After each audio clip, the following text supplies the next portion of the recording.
Pemirsa, terima kasih Anda masih bersama kami. Kami sudah ada pemirsa yang akan ikut berdiskusi, yaitu ada Pak Marsono di Jombang. Ya, selamat sore, silakan Pak Marsono. Apa pendapat Anda terkait permasalahan koordinasi antar lembaga negara dalam hal ini Polri dengan KPK maupun dengan Komisi Yudisial? Silahkan komentar Anda, Pak Marsono.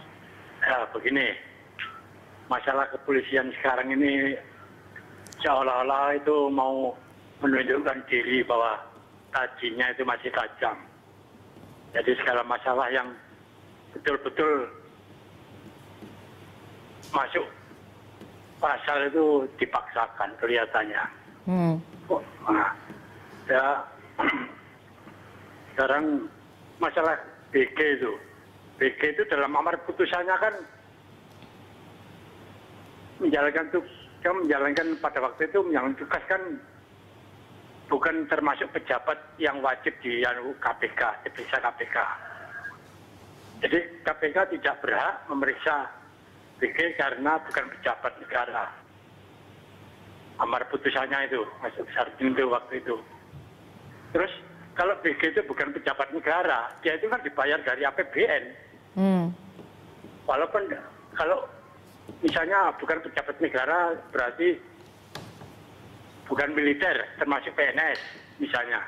Dia itu sebetulnya PNS pada waktu angkatan kepolisian diganti menjadi kepolisian negara itu kan ada kata-kata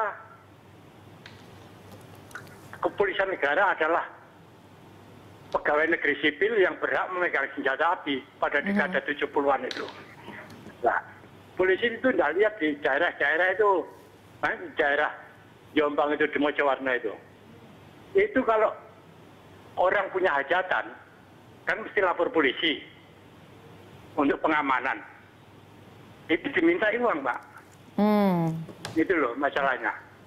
Terus ada lagi kasus lagi, tidak tahu polisi dari resort mana itu nembak orang. Ya. Nah, yang ditembak itu jemaat gereja Kristen Jawi Wetan. Baik. Di Mojowarno itu. Jadi Anda menilai polisi saat ini citranya kurang baik, bahkan dengan kebijakan-kebijakannya Anda nilai susah. Kelihatan dari biar sampai kiamat itu kalau kelakuannya polisi begitu mana rakyat itu senang. Ya, baik, terima kasih Pak Marsono sudah bergabung bersama kami. Selanjutnya kita mungkin tanyakan dulu ke Pak Agus nih. Ternyata memang masyarakat menilai juga seperti itu, hampir sama suaranya, nadanya dengan tokoh-tokoh masyarakat saat ini menilai kinerja polisi. Betul, Mbak. Ya, kami tidak mengklaim bahwa kami ini seperti malaikat, seperti juga Nabi, tidak. Dari 430.000 polisi seluruh Indonesia, ada mungkin, saya yakin ada teman-teman saya yang melaksanakan tugas tidak sesuai dengan ketentuan yang berlaku. Ada, kita menyadari itu. Makanya butuh peran serta masyarakat. Kalau ada polisinya yang menyimpang, laporkan kepada pimpinannya, pasti diproses. Ya.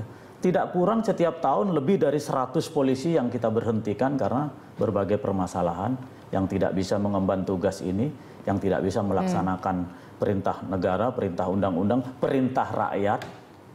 Lebih dari 100 setiap tahun.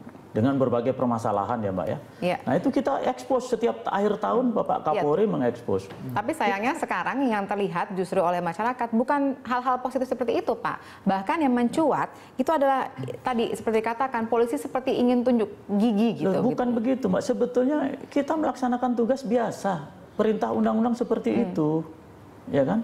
Tidak ada yang aneh dengan pelaksanaan tugas kami ini. Seperti biasa. Ada orang lapor, kita tangani.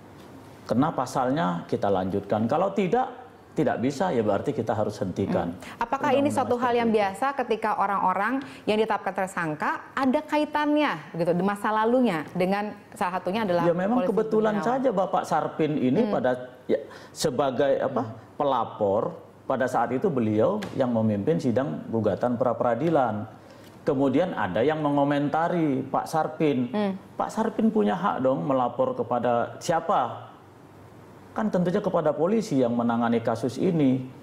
Keterkaitan dengan undang-undang bahwa pidana umum tuh polisi yang nangani. Kita lakukan pemeriksaan. Ini kan berproses. Belum tentu juga beliau-beliau itu salah. Ya. Nah, Tadi mungkin sedikit saya komentari pernyataan Pak Raja ini. Memang ya itu, polisi tidur aja bikin susah katanya gitu kan. Coba misalnya tidak ada polisi tidur, wah, keluarga kita jalanan lancar, begitu kecelakaan mati, siapa yang dicari? Polisi nggak ngatur lalu lintas nih, mati jadinya. Salah lagi, kan begitu. Ya kita sadari itu. Terima kasih juga Pak Marsono masukannya untuk teman-teman saya di Jawa Timur. Saya yakin ada teman-teman saya yang mendengar pembahasan kita sore ini. Ya, itu menjadi bahan masukan, bahan koreksi bagi kita untuk lebih baik lagi ke depan. Baik, silakan Mas Raja komentar dulu. Saya kira perlu kerendahan hati polisi ya untuk betul-betul membuka hati dan membuka telinga terhadap rasa keadilan ini ya. Tidak hanya sekedar defensif dengan mengatakan bahwa silahkan melapor dan lain sebagainya. Jadi ini real ya. Jadi ini menjadi rahasia umum bahwa ada masalah di internal polisi dan harus kita benahi secara bersama. Tadi misalkan bicara tentang bagaimana seretnya dana di kepolisian untuk penyidikan. Ini bagian dari tanggung jawab negara untuk menyelesaikan. Tapi menurut saya ada agenda besar yang mesti diinisiasi di internal polisi sendiri bahwa ini ada masalah. Kita semua punya tetangga atau punya saudara yang polisi. Kalau mau sekolah aja bayar kok gitu loh. Kan itu rahasia umum gitu ya, rahasia umum yang semua orang tahu gitu.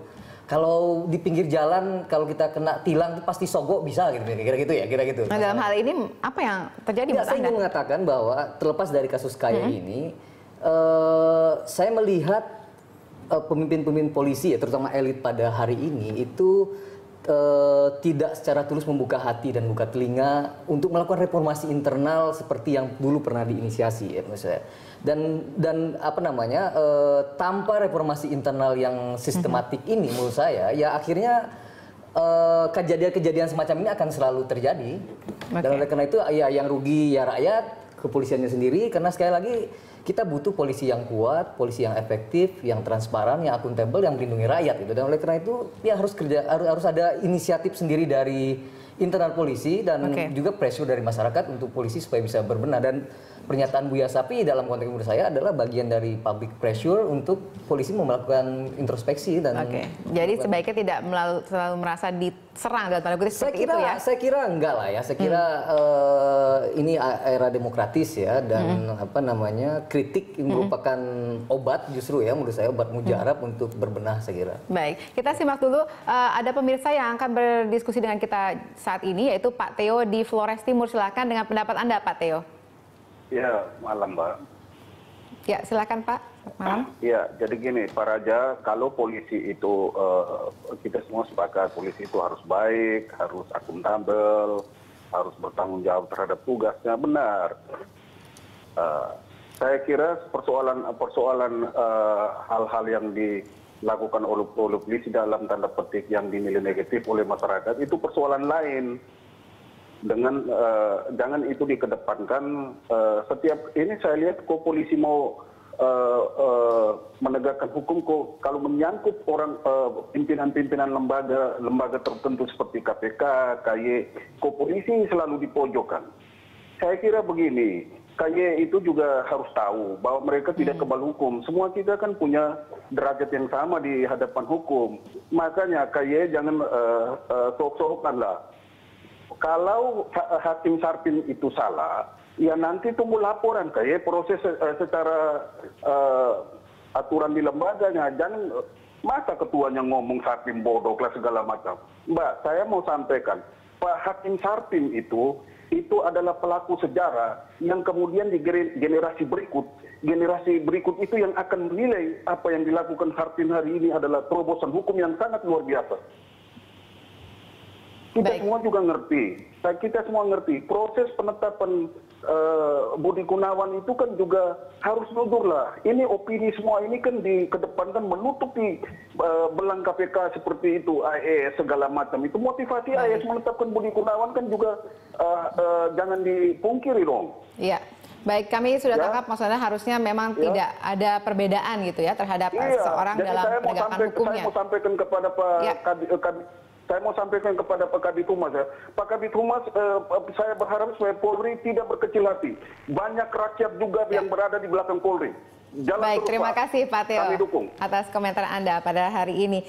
Ya, silakan nih Pak Agus, silakan ditanggapi. Ya, tentunya itu salah satu bentuk dukungan moral bagi kami ya di kepolisian. Ya, terima kasih untuk Pak Theo dan juga seluruh saudara-saudara kami di seluruh Indonesia ini, bahwa kami siap dikoreksi, kami siap dikritik. Tadi yang disampaikan Pak Raja bahwa kita tidak siap untuk pembenahan. Saya juga kembali akan sampaikan, ya, sejak reformasi tahun 98, kita reformasi, kemudian kami pisah dari TNI, kami sudah mengeluarkan buku biru yang ditandatangani oleh Pak Kapolri waktu itu, Pak Jenderal Sutanto. Di situ kami sudah canangkan reformasi menuju Polri yang profesional. Sampai sejauh ini apakah sudah terlaksana? Ada tiga komponen penting di situ yang menjadi bahasan. Yang pertama aspek struktural, yang kedua aspek instrumental, yang ketiga aspek kultural. Nah, aspek kultural inilah yang beliau-beliau pada saat itu pahami, kita perlu waktu untuk membenahan itu. Nah, inilah dalam tahap inilah kita perlu waktu terus.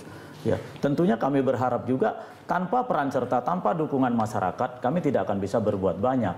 Ya, kami tidak menutup diri, kami tidak resisten dengan koreksi, kami tidak resisten dengan kritik. Silahkan kritik, selama itu membangun, ada faktanya, kami akan berterima kasih. Seperti tadi disampaikan oleh Pak Marsono, ada hal-hal yang harus kami benahi, itu kami terima.